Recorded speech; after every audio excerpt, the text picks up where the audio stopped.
الرحمن الرحیم۔ محترم و مکرم عزیز دوست احباب قوم کے ذریعے دینی وسلام، اللہ تعالیٰ ہم سب کو یہ بات سمجھنے کی توفیق عطا فرمائے۔ اللہ تعالیٰ ہم سب کو یہ بات سمجھنے کی توفیق عطا فرمائے۔ صحابہ کرام رضوان اللہ تعالیٰ عنہ اجمعین، اللہ کے رسول کے صحابی، اللہ کے رسول صلی اللہ علیہ وسلم کے صحابہ، کیا بات تھی، کفر کی حالت میں پیدا ہوتے تھے۔ اللہ اکبر، ایک دراز زندگی 40 سال کفر کی حالت میں گزرے، اس کے 20 سال کو کفر کی حالت میں گزرے، بعض 70 سال کے ہو گئے کفر کی حالت میں گزرے، لیکن ایک مرتبہ آقا صلی اللہ علیہ وسلم کے ہاتھ میں ہاتھ دیتے اور کلمہ طیبہ لا الہ الا اللہ محمد رسول اللہ پڑھنے کا اہتمام کرتے۔ اس کے بعد پھر یہ نہیں دیکھتے کہ یہودی کیا کر رہا ہے، اس کے بعد سمجھ رہے آپ حضرات میری بات کو، اللہ ہم کو سمجھائے، اللہ سمجھنے کی توفیق عطا فرمائے۔ آمین، زور سے بولیے آپ اللہ۔ یہ ہمارا بیان نہیں، مذاکرہ ہے، کیا ہے یہ؟ سمجھیے اس کو، وذکر فإن الذکریٰ، اللہ تعالیٰ کا حکم ہے، فرض ہے یہ، نصیحت کرو۔ نصیحت کرنا ایمان والوں کے لیے نفع بخش ہوتا ہے۔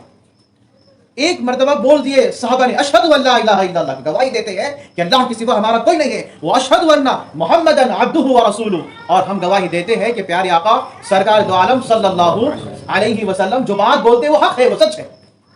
ایک مرتبہ ہاتھ پہ ہاتھ دینے کے بعد، کلمہ پڑھ جانے کے بعد، پھر یہ نہیں دیکھتے کہ یہودی کیا کر رہا ہے، نصرانی کیا کر رہا ہے، کافر کیا کر رہا ہے، یہ دیکھتے کہ محمد رسول اللہ صلی اللہ علیہ وسلم کیا کر رہے ہیں۔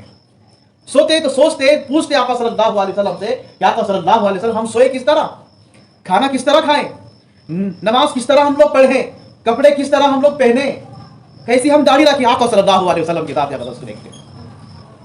ہماری اپنی زندگی میں ہم ترقی چاہتے ہیں، اللہ کے سامنے مقبول بننا چاہتے ہیں، دنیا میں اللہ والی زندگی گزارنا چاہتے ہیں، یہ مت دیکھیے کہ کافر کیا کر رہے ہیں، یہ دیکھیے کہ محمد رسول اللہ صلی اللہ علیہ وسلم یہ کام کس طرح کرتے تھے جو میں کر رہا ہوں۔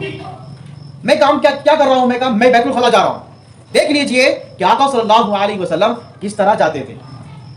میرے آقا سرکار دو عالم صلی اللہ علیہ وسلم جب قضاء حاجت کے لیے جاتے تو جہاں سے آپ کو بیت الخلا محسوس ہوتا وہی دعا پڑھ لیتے، بسم اللہ اللہم انی اعوذ بک من الخبث والخبائث۔ اللہ میں آپ کے نام سے جا رہا ہوں، کہاں جا رہے ہیں؟ قضاء حاجت کے لیے۔ اور کیا بول رہے ہیں؟ اللہ میں آپ کی پناہ میں آنا چاہتا ہوں خبیث جنات و جناتنیوں سے۔ علماء اکرام لکھتے ہیں کہ آقا صلی اللہ علیہ وسلم بیت الخلا جا رہے ہیں، بسم اللہ پڑھ رہے ہیں، وجہ کیا ہے اس کی؟ بیت الخلا ناپاک جگہ، یہ شیاطین کا بسیرا ہوتا ہے، وہاں پہ شیاطین کا گھر ہوتا ہے، جہاں پہ گندگی ہوں گی وہاں پہ خبیث جنات ہوں گے، ان کا پورا خاندان ہوگا۔ جہاں بیت الخلا گندگی ہے وہاں ان کا مسکن ہے، رہنے کی جگہ ہے۔ علماء اکرام لکھتے ہیں کہ آقا صلی اللہ علیہ وسلم نے یہ دعا اس طرح کیوں مانگے کہ اللہم انی اعوذ بک، کہ میں پناہ چاہتا ہوں خبیث جنات و جناتنیوں سے۔ علماء بولتے ہیں کہ ہم اگر کسی کے گھر میں چل جائے، ہم اگر کبھی کسی کے گھر میں چل جائے اور ان کی عورتوں کے سامنے ننگے کھڑے ہو جائے تو وہ برداشت کریں گے؟ ارے بولے کہ پاگل آدمی آ گیا ہے کیا، ننگا کھڑا ہے یہاں پہ۔ وہ بیت الخلا وہ خبیث جناتنیوں کا گھر ہے، جناتوں کا گھر ہے۔ اگر کوئی عورت کسی کے گھر میں ننگی کھڑی ہو جائے ان کے مردوں کے سامنے تو وہ برداشت کریں گے کیا؟ نہیں کریں گے۔ اسی طرح بیت الخلا میں جب ہم چلے گئے اور یہ دعا پڑھنے کا اہتمام کبھی نہیں کریں تو ہم خبیث جنات و جناتنیوں کے سامنے ننگے کھڑے ہو جاتے ہیں۔ جنات دیکھتے ہیں کہ یہ مرد ہے ہماری عورتوں کے سامنے کھڑا ہے، وہ لگنے کا اندیشہ ہو جاتا ہے، وہ حاوی ہو جاتے ہیں ہمارے اوپر۔ اور عورتیں دیکھتی ہیں کہ یہ عورت ذات ہے، یہ ننگی کھڑی، ہمارے مرد اس کو دیکھ رہے ہیں، وہ عورتیں حاوی ہو جاتی ہیں۔ اسی وجہ سے سارے اسباب ہونے کے باوجود ہمارے دماغ کا ڈپریشن میں کیوں ہے؟ کھانے کو ہے، پہننے کو ہے، کون سی بات کی کمی ہے ہمارے اندر؟ کون سی نعمت میں اللہ تعالیٰ نے ہم کو کمزور رکھا ہے؟ آپ بتائیے ہم کو۔ مکان ہے، دکان ہے، کاروبار ہے، اخراجات ہے، بیلنس ہے، سواریاں ہے، دواخانے ہیں، سب کچھ ہے، لیکن پھر بھی ہم حالات میں گھیرے ہوئے۔ کہاں جائے، کس سے کہے، کس کو بولے، سمجھ میں نہیں آتا ہے۔ معلوم ہوا کہ ہم آقا صلی اللہ علیہ وسلم کی جو دعائیں ہے اس کا اہتمام نہیں کرتے۔ جو ہی پڑھ لینا بسم اللہ اللہم انی، بیت الخلا میں جانے سے پہلے علماء لکھتے ہیں کہ بسم اللہ پڑھ لیا، اللہ تعالیٰ ایمان والے کو رحمت بھری چادر عطا فرماتے ہیں۔ اور وہ جب بیت الخلا میں چل جائے نا، وہ چادر کے ذریعے وہ خبیث جنات و جناتنیاں ہماری طرف دیکھتے رہے، بلکہ اندھے ہو جاتے ہیں، اندھے ہو جاتے ہیں۔ پھر میرے آقا صلی اللہ علیہ وسلم دائیں پیر سے بیت الخلا میں جانے کا اہتمام کرتے تھے اور اتنی نیچے بیٹھ کے اپنا سطر کھولتے تھے کہ ہمارے اعضاء جھلکے نہیں بلکہ دبے رہے، اس لیے کہ وہ ناپاک جگہ ہے۔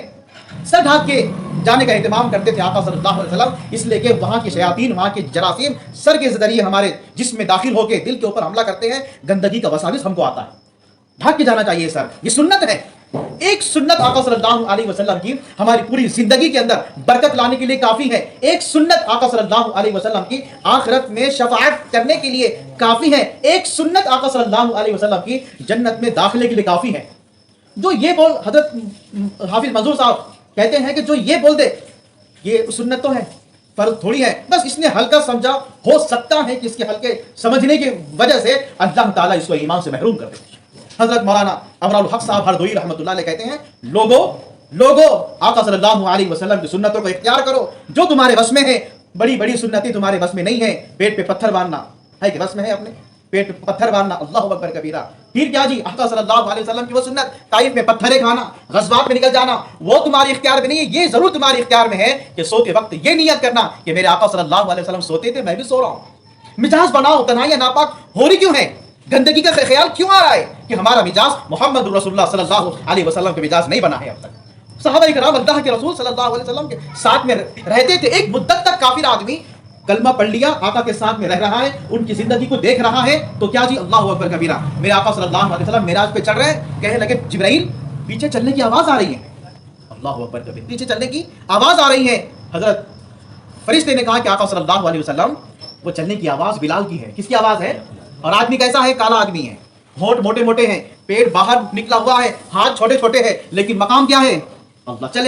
چلے فرش پہ, آواز آئے عرش پہ. کیا تھے ان کے اندر, کیا کون سا پاور تھا, مالدار تھے؟ ارے بھائی بلال حبشی رضی اللہ تعالی عنہ آقا صلی اللہ علیہ وسلم کے قدموں میں پڑے ہوئے تھے, حالات کچھ نہیں تھے ظاہر اسباب, لیکن تعلق کیسا تھا کہ اللہ اکبر, چلے فرش پہ, آواز آئے عرش پہ. ایک مرتبہ حضرت جبریل ابی علیہ السلام آئے, کہنے لگے آقا صلی اللہ علیہ وسلم اذان نہیں ہو رہی ہے مدینہ شریف میں, مکہ شریف میں. اللہ اکبر کبیر. آقا نے کہا کہ اذان نہ ہو ایسا ہوگا کیا؟ جبریل اذان تو ہو رہی ہے الحمدللہ. کہنے لگے نہیں ہو رہی, 3 دن سے آواز نہیں آ رہی ہے. انہوں نے کہا کہ آقا صلی اللہ علیہ وسلم بلال اذان دیتے ہیں فرش پہ, آواز آتی ہے عرش پہ. اللہ نے کہا دیکھو بھائی اذان کی آواز نہیں آ رہی, ذرا پوچھو کیوں بنا ایسا مقام, کیا تھا ان کے اندر؟ وہ دیکھتے تھے محمد رسول اللہ صلی اللہ علیہ وسلم کیا کرتے ہیں, کیسا سوتے ہیں, کیسا کھاتے ہیں, کیسے کپڑے پہنتے ہیں, کیسا چلتے ہیں, کدھر دیکھتے ہیں, کیا ادا ہے آپ کی, اس پہ فدا ہوتے تھے. اور آج ہما شما کا حال کیا ہے کہ دیکھ لیے بس ٹی وی پہ اس پہ ویسے کپڑے پہن لیے, بال کاٹ لیے, ایک دم دیکھتے نہیں کہ یہودی کا طریقہ ہے کہ نصرانی کا طریقہ, کس کا طریقہ ہے. اور دیندار لوگوں کی شکایت ہوتی ہے کہ موقع پہل کے اعتبار سے دعاؤں کا اہتمام نہیں کرتے. ایک بزرگ سے کہا کسی نے کہ حضرت دعا قبول ہونے کا وقت کون سا, قبولیت کون سی ہوتی ہے گھڑی؟ انہوں نے کہا وہی کون سا ہوتا ہے جب آقا صلی اللہ علیہ وسلم نے موقع محل سے جو دعائیں مانگ کے گئے وہ وقت قبولیت کا ہوتا ہے. کھانا کھا رہے, کیا دعا ہے کھانا کھانے کی؟ اللہم بارک لنا فیما رزقتنا وقنا عذاب النار, بسم اللہ برکت اللہ. بس یہ دعا مانگ لیا, قبول ہو گیا آپ کی, تو برکت آ گئی. یہ کیسا معلوم ہوا؟ کیا میرے آقا صلی اللہ علیہ وسلم کھانا کھا رہے, آپ نے مسکرا دیے. صحابی نے پوچھا کہ اللہ کے رسول ہم لوگ سب کھانا کھا رہے لیکن آپ تھوڑا سا مسکرا دیے, کیا بات پیش آئی؟ صحابہ دیکھتے تھے آقا صلی اللہ علیہ وسلم, جو دیکھیں گا حضور پاک صلی اللہ علیہ وسلم کو اس کو صحابیت کا مقام ملا, اور جو آج دیکھیں گا آقا صلی اللہ علیہ وسلم کی زندگی کو, اللہ تعالیٰ اس کو ولایت کا مقام عطا فرمائے. اللہ کا ولی بنے گا, اللہ کا ولی, وہ داعی حقیقی, وہ عابد, وہ متقی, وہ پرہیزگار, اور دنیا ہی کے اندر اس کو جنت کے مزے آئیں گے انشاءاللہ. دیکھنے والے بہت کم رہ گئے, آپ دیکھا دیکھی لوگوں کو دیکھتے ہیں چلتے ہیں, لیکن سنتوں کا اہتمام بہت کم ہو رہا ہے. اللہ تعالیٰ ہم سب کو عمل کرنے کی توفیق عطا فرمائے. آقا نے جب دیکھ کے مسکرائے تو پوچھے صحابی نے, اللہ کے رسول نے کہا ارے بھائی یہ جب کھانا کھا رہے تھے نا تو کھانا کھانے کی دعا بھول گئے تھے, اچانک ان کو یاد آیا کہ میں دعا نہیں پڑھا, انہوں فوراً پڑھ لیے بسم اللہ اولہ و آخرہ, اللہ کے نام سے کھاتا ہوں جو پہلے بھی ہے آخر میں بھی ہے. بس ان کا اتنا پڑھنا ہی تھا, بعد شیطان بھی کھا رہا تھا, اس نے فوراً الٹی کر دیا, دیکھو دعا قبول ہو گئی بس. اللہ تو جو موقع محل کی دعاؤں کا اہتمام کرتا ہے وہ مستجاب الدعوات بن جاتا ہے, ہر دم اس کی دعائیں قبول ہو جاتی ہے. اور دعائیں مانگنے کے لیے غسل ہونا, پاک ہونا, اچھی جگہ نہیں ہے, حتیٰ کہ بیوی کے ساتھ بھی ہم بستری کر رہے ہیں, اللہ اکبر کبیرہ, اس وقت بھی دعا ہے, اللہ اکبر پہلے دعا. اور انسان ہو رہا ہے یعنی کہ آدمی وہاں تک پہنچ گیا, اگر وہ دعا کا اہتمام نہیں کرے, بیوی حلال ہے, اپنے ساتھ میں ہے, اور اس کے ساتھ میں عبادت ہو رہی ہے, عبادت بولتے اللہ والے, عبادت ہو رہی ہے, لیکن وہ اس وقت کی دعا اللہم لا تجعل للشیطان فیما رزقتنا, یہ دعا کا اہتمام نہیں کرا. اگر کسی اور کا خیال آیا, اور ہرونی کا خیال آ رہا ہے, کسی کا بھی چرونی کا اس کو خیال آ رہا ہے, علماء لکھتے ہیں کہ گویا کہ اس نے زنا کیا, یہ دعا کا اہتمام نہیں کیا. یہ دعا پڑھ لیں گا نا تو شیطان ادھر ادھر کے خیالات سے ہٹا کٹا کے اپنی بیوی کا خیال لائے گا, جس سے حلال طیب پاکیزہ عمل ہوگا. لوگوں موقع محل کی دعاؤں کا انشاءاللہ اہتمام کرتے رہیں گے انشاءاللہ. اسی لیے یہ سارے مذاکرات ہوتے ہیں. کیا آقا صلی اللہ علیہ وسلم کی سنتیں جو چھوٹ رہی امت کے حالات ہیں, ایک بہت بڑے عالم گزرے ہیں, وہ کہنے لگے تم دیکھو کیا کافر یہودی نصرانی ترقی کر رہے ہیں, پر جس کا تم سمجھ جاؤ کہ ان کی زندگیوں کے اندر آقا صلی اللہ علیہ وسلم کی سنتیں آ رہی ہے. آقا صلی اللہ علیہ وسلم پوری انسانیت کے نبی ہے, اللہ اکبر. جو عمل کریں گے اس کی کیا ان کی ترقی ہوگی اس کی. یاد رکھیے ہمارا تعلق آقا صلی اللہ علیہ وسلم کی ذات سے نہیں ہے بلکہ باتوں سے تعلق ہے. ہم تو ذات کو تو مانتے ہیں, بات کو نہیں مانتے ہیں, اس لیے ہماری کیا نہیں ہو رہی ہے, ترقی نہیں ہو رہی ہے. تو انشاءاللہ اہتمام کے ساتھ میں کھانے کی سنتیں, سونے کی سنتیں, بیت الخلاء میں جانے کی سنتیں, ساری سنتوں کو اپنے گھر میں اس کا مذاکرہ کریں گے انشاءاللہ. کریں گے انشاءاللہ. اللہ تعالیٰ ہم سب کو عمل کرنے کی توفیق عطا فرمائے. اللہ تعالیٰ اپنا قرب عطا کرے. اللہ تعالیٰ ہم سب کو جو طریقہ مقبول ہے اللہ کے نزدیک, جو طریقہ اللہ کے نزدیک محبوب ہے, جو طریقہ اللہ کے نزدیک مقصود ہے, جو طریقہ اللہ کے نزدیک شفاعت کرانے والا ہے, وہ طریقہ حضور پاک صلی اللہ علیہ وسلم کا. حضرت مولانا الیاس صاحب رحمۃ اللہ علیہ اپنی زندگی میں ہزاروں مرتبہ بولتے تھے, اور کہاں تھا بھی بڑے بڑے جو اس وقت کے علماء تھے, بھائی ہمارے کام کے لیے دعا کرو, کہیں ایسا نہیں ہو جائے کہ یہ کام سنتوں سے ہٹ جائے. یہ جس دن بھی سنتوں سے کام یہ ہٹ گیا تو یہ کام نہیں رہا بلکہ یہ دنیا بن جائے گا.